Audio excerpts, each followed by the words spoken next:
लोग पढ़ने जा रहे हैं ट्रिपल एम। ट्रिपल एम का मतलब होता है मीन, मीडियन, मॉड। इस वीडियो में आपको मीडियन और मॉड के सवाल मिलेंगे। इसकी अगली वाली वीडियो में आपको मीन वाले सवाल मिलेंगे। तो यहाँ पे मैं आपको सारे कॉन्सेप्ट बता दे रहा हूँ। जैसे मान लीजिए आपके पास डिस्क्रिट अगर एलिमेंट्स आते हैं, ऑब्जर्वेशंस आते हैं, एलिमेंट भी कहते हैं, ऑब्जर्वेशन भी कहते हैं, तो ये x1 x2 and show on xn। Discrete का मतलब होता है सारी वैल्यूज अलग अलग होंगी। तो आपके पास मीन का फॉर्मूला क्या होता है? तो मीन का फॉर्मूला होता है, इसको x बार से डिनोट करते हैं। क्या होता है? x1 plus x2 plus so on xn upon में number of observation that is n। ये आपका डिस्क्रिट एलिमेंट या पार्टिकल या फिर ऑब्जर्वेशन के लिए है। लेकिन अगर मान लीजिए कोई वैल्यू जैसे x1 है वो f1 बार आती है, x2 जो है वो f2 बार आती है, इसी तरीके से शो ऑन करते हुए xn जो है वो fn टाइम्स आता है, तो आपके पास x बार का फॉर्मूला हो जाएगा x1 f1 x2 f2 and show on करते हुए xn fn अपॉन में f1 plus f2 plus so on fn। ये हो जाएगा, ये आपका फॉर्मूला हो जाएगा। नाउ अब हम लोग बात करेंगे मीडियन की। इससे पहले मैं मॉड के बारे में बता देता हूँ। मॉड में क्या होता है, आपको नंबर ऑफ फ्रिक्वेंसीज देखनी होती है। क्या देखनी होती है? Number of frequencies of the particle. Frequency का मतलब है कोई नंबर कितनी ज़्यादा बार आया हुआ है या कितनी बार आया हुआ है। ज़्यादा बार नहीं, कितनी बार आया हुआ है, ये बताता है फ्रिक्वेंसी या बारंबारता। अब इसमें भी नंबर ऑफ फ्रिक्वेंसी जिसकी मैक्सिमम होगी वो आपका आंसर होगा मॉड का। ठीक है, ये चीज आपको समझ में आ गया होगा। अब मीडियन, मीडियन पे बात करते हैं। मीडियन क्या होता है? आपको सबसे पहले असेंडिंग ऑर्डर में वैल्यूज को लिखनी होती है। देन उसके बाद मैं स्टेप्स बता रहा हूँ। पहला स्टेप है आपको असेंडिंग ऑर्डर में वैल्यूज को लिखनी है। सेकेंड स्टेप काउंट करना होता है नंबर ऑफ ऑब्जर्वेशन। अगर आपके पास n की वैल्यू ऑड आती है तो फॉर्मूला आपका मीडियन का बन जाता है n plus 1/2th observation. Okay, अगर आपने काउंट किया और n की वैल्यू इवन आ गई तो फॉर्मूला क्या बन जाता है? Median equals to 1/2 n/2th observation plus n/2 plus 1th observation. सबसे पहले n/2 करोगे फिर 1 ऐड करना। ठीक है, आइए सवाल लगा लेते हैं। तो देखिए पहला ही क्वेश्चन मीडियन का है। तो 180, 90, 134, 68, 52, 152, 88, 110। सबसे पहले आपको क्या करना है? इनको असेंडिंग ऑर्डर में अरेंज कर लेना है। तो सबसे पहली वैल्यू है 52, फिर है 68, फिर आपके पास है 88,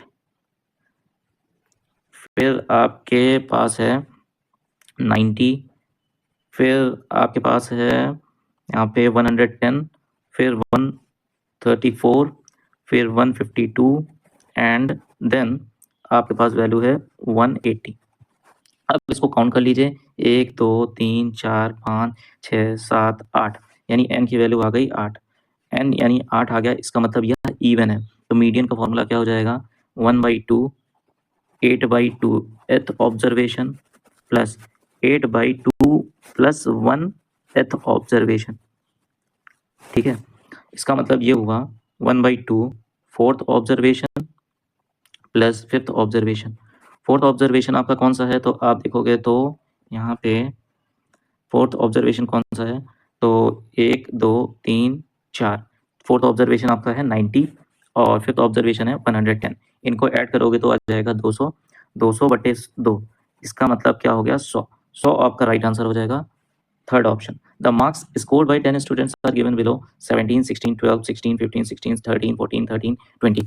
तो यहाँ पे 17 की फ्रीक्वेंसी देखो एक बार आई हुई है, 16 की फ्रीक्वेंसी आई है 2 बार, नहीं 3 बार, 1 2 3। 16 की फ्रीक्वेंसी है 3 बार, 12 की फ्रीक्वेंसी 1 बार, 13 की फ्रीक्वेंसी 2 बार और 15 की फ्रीक्वेंसी 1 बार। तो सबसे ज़्यादा 16 आया हुआ है, तो आंसर क्या हो जाएगा आपका? 16। अगला क्वेश्चन देखिएगा, इसमें भी आपसे पूछा है मॉड। तो यहाँ पे सबसे ज़्यादा फ्रीक्वेंसी आई है 14 की। तो 14 देखिए 1 2 3, 3 बार आया हुआ है, 17 2 बार आया हुआ है, तो इसका मतलब आंसर क्या हो जाएगा? 14।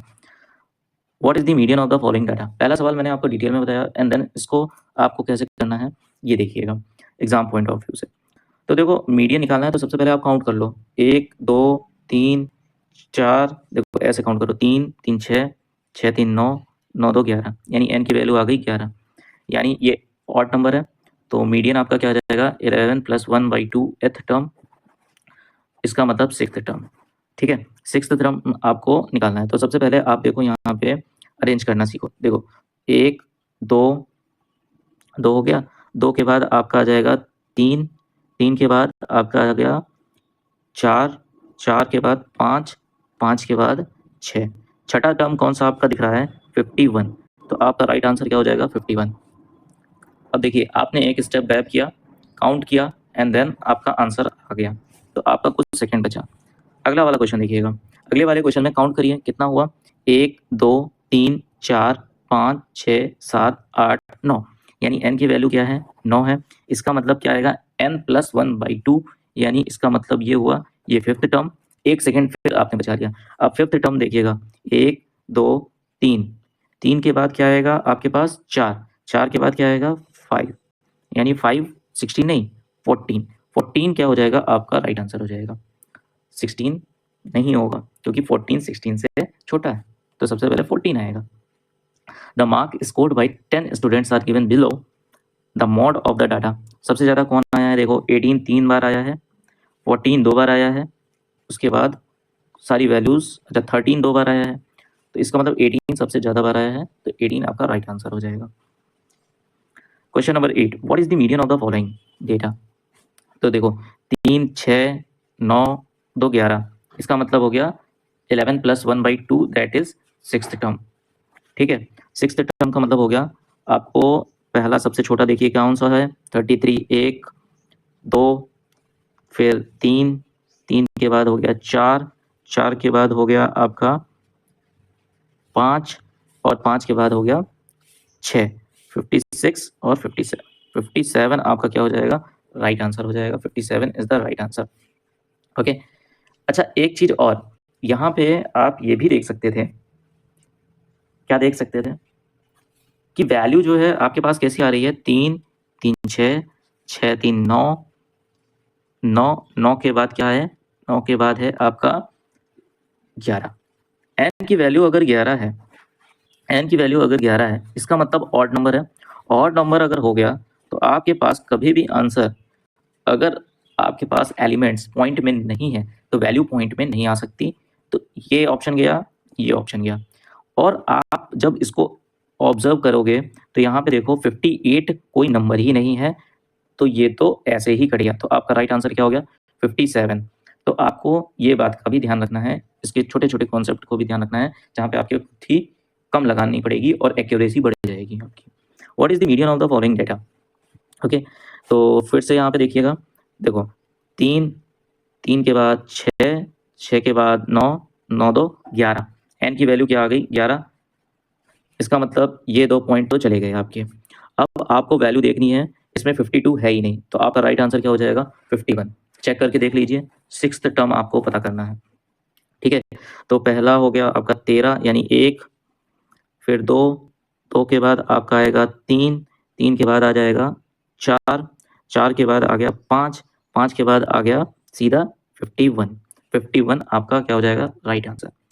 तो आपको पूरा सॉल्व करने की भी जरूरत नहीं है, आप कॉमन सेंस से इसको कर सकते हो।